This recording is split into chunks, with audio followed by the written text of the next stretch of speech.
What's up, everybody? Horner hooked me up with one of his DH3 Signature stocks here, and I'm just getting it installed on one of my main gals. Wanted to talk a little bit about how you adjust something like this, because it's infinitely adjustable, so you kind of have to put it where you want it. But if you don't know where you want it, where do you put it? Three things you got to think about here. You got to get the length of pull right. You got to get the angle of the butt plate correct. And then you want this all to land in your shoulder and put the scope in front of your eyeball. So length of pull wise, what I'm going for is I want my elbow bent enough so that it's not fully bound up and contract. Like, I want some range of motion there, but I want it coiled up enough so that I can support the weight of the carbine and still move it around.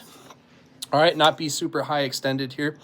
So that's very subjective as to what you're going to want to feel there. Then from there, the more complicated, probably more intricate parts of this, there's kind of like an S clamp here. The bottom part of the S clamp, that's where you set both your length of pull, but also your angle. If I hold the rifle straight, you can see that that butt pad is not 90 to the world, all right? Why is that? Because there ain't nothing 90 about your shoulder, all right? There's bones going this way, there's bones going this way, there's muscles going this way, there's muscles going this way, maybe some other stuff going on in there, all right? There's nothing square about the end state of this. But what you want is you want this butt pad to land with the most surface contact in the pocket of your shoulder. So you want this to be at the position and the angle so that when you cheek the gun, it lands in the pocket of your shoulder perfectly. Only you are going to know what that feels like, but you'll know when you get it there. All right? So play around with that angle until you get it to land flat in the pocket of your shoulder.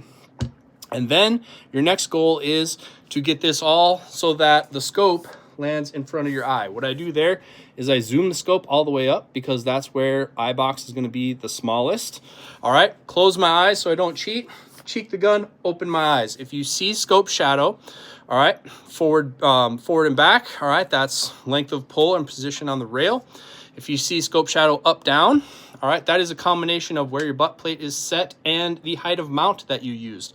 But if you've seen adjustable comb piece stocks before, think of that adjustable comb as this butt plate instead. So you can change that same angle here, and then you still have room to work the charging handle, which you don't have on those comb pieces, all right? So up, down is an adjustment on the butt pad itself.